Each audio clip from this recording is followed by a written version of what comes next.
السلام عليكم ورحمة الله تعالى وبركاته. نتمنى ان شاء الله تكونوا في احسن حال. اليوم غادي نحضروا عدة وصفات فيهم بسطيلة بالشاورما، وفيهم جيس كيك مالح بالكنافة، فيهم عصير، فيهم تحلية بخيزو وعصير ديال الكوك، فكيجي رائعين. فانا غادي نقدم لكم الفيديو الاولاني هو ديال الجيس كيك، عاد غادي نلوح لكم الفيديو ديال البسطيله ومعاهم التحليه. فكنتمنى ان شاء الله تتبعوا معايا السر النجاح ديال هاد الجيس كيك. كيجي كيحمق، كيجي في الفران، كيجي واعر خطير. فكنتمنى ان شاء الله غير تتبعوا وتشوفوا الطريقه وكيف كتخدم. فهو راه ساهل ودغيا كيوجد ما كيعذبك ما حتى شي حاجه. فبقوا معايا حتى الاخير. ما تنسونيش باللايكات وب التعليقات الزوينه بحالكم وشي ابوني.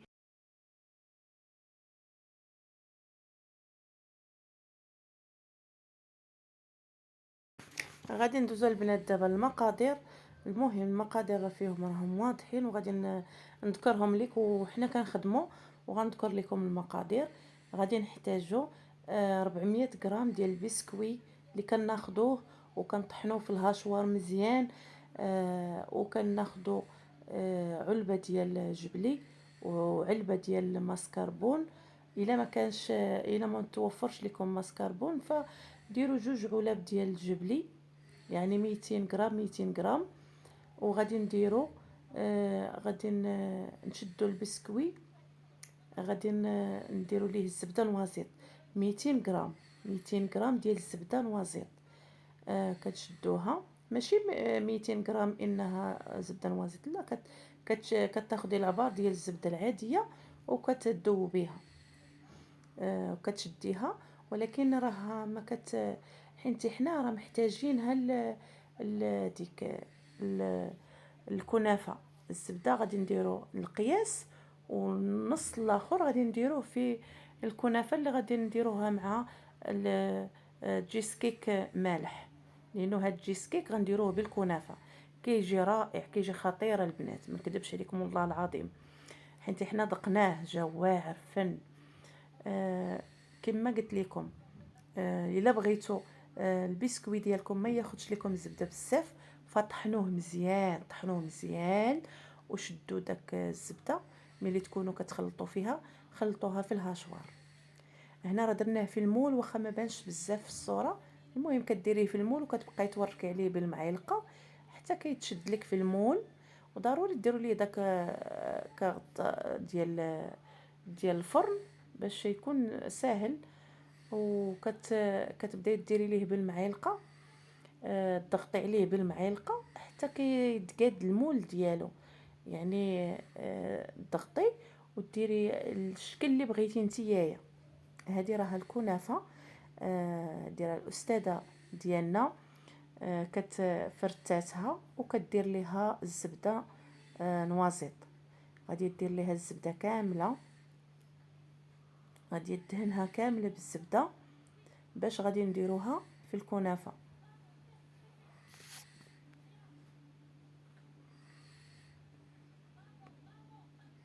جربوها البنات والله الا لفنا زوينه زوينه زوينه.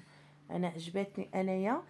كلينا تبارك الله، حنا درنا البسطيله، درنا العصير، درنا دوك التحليات وشبعت. ولكن ملي ذقت هذيك التحليه، هذيك عفوا هذيك الجيس كيك جات خطيره. ما قدرتش ما قدرتش ما ناكلهاش، كليتها عجبتني بزاف. وبالنسبه ليمول، الشكل اللي عندكم في الدار، هو الشكل على حساب الذوق ديالك. كل واحد كيفاش كيتفنن في داكشي اللي كيطيب في دارو. حنا غنديرو فيه ليمون طوال، ممكن ديري فيه بزاف ديال ليمون. كاين ديال السيليكون، كاين بزاف بزاف. انت ماشي ضروري انك تقولي خاصني ندير في داك المول اللي شفت فيه، لا، اي مول عندك كيدخل الفرن ممكن ديري فيه هاد جيس كيك. وغير راه هو ساهل دغياك، فراه مشات عين، ما فيه لا تماره، ما فيش لا تضييع الوقت لا والو. انا كتعجبني الحاجه اللي كطيب دغياك، كتوجد حتى الا كان جاي عندك شي ضيف، فهذاك الضيف ما يوصل حتى يكون هو طاب. يعني نتوما كتشوفوا، واخا كتشوفوا الفيديو طويل، راه ما فيش الوقت بزاف. هنا غادي ناخذوا، حنا ما توفرش عندنا داك سميتو، مشى عليا البنات، راه ذكرتو لكم في الاول. المهم درنا 2 علب ديال جبلي، 2 علب ديال جبلي، ودرنا 200 غرام ديال القشده ديال الطبخ، درناها وطربناه بالطراب مزيان حتى طرب. ماشي ضروري انك تقولي خص الكريمه تطلع، لا، غير يطرب بحال هذا الشكل ها صافي. واخا تشوفيه جاري، هو اصلا راه غادي يشد راسو. صافي، حنا راه وجدنا داك البسكوي ديالنا في ليمون، وجدناهم، وغادي نخويو عليهم دابا الكريمه. غادي نخويو عليهم الكريمه، من بعد عاد غنديروا فوقهم ديك الكنافه اللي دهناها بالزبده نوازيط، غادي نديروها فوقها، لانه مشى ليا المقطع فاش كنا كنحطوها، ولكن كاين في الاخر. دابا غنفرغوا داك الخليط ديال الكريمه. شفتوا كيفاش درنا البسكوي؟ راه كتوركوا عليه بالمعلقه وكتخلوه في الجناب بين هك هك، كتخلوه طالع. نتوما داكشي اللي بغيتو، ماشي ضروري، ولكن الا بغيتو تسدوا على الكريمه حتى طيب، عاد كتقسموا تقسموا الشكيلات اللي بغيتو، وكيبان داك الفرق ما بين البسكوي وما بين الكريمه وما بين الكنافه. حنا صورنا، ولكن ما عرفتش كيفاش ما بانش لينا الصوره ديال التقطاع. مره اخرى ان شاء الله نوروها لكم. هنا مازال الاستاذه كدير في الكنافه، من بعد غادي نديروها في لي مول ديال الكريمه.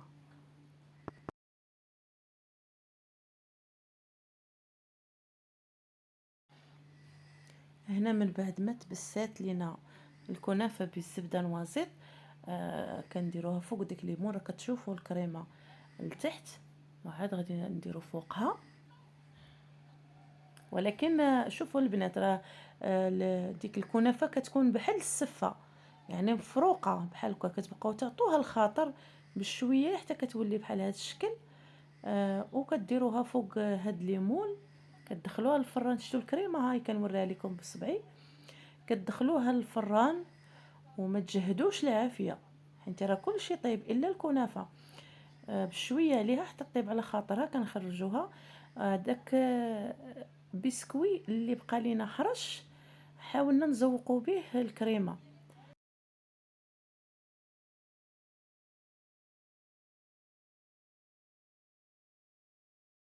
هذا عصير ديال الكوك، عصير بالكوك والاناناس. وهذا هو الجيس كيك ديالنا اللي كيجي رائع. فالعصير راه غادي حتى هو غادي نعطيكم المقادير ديالو.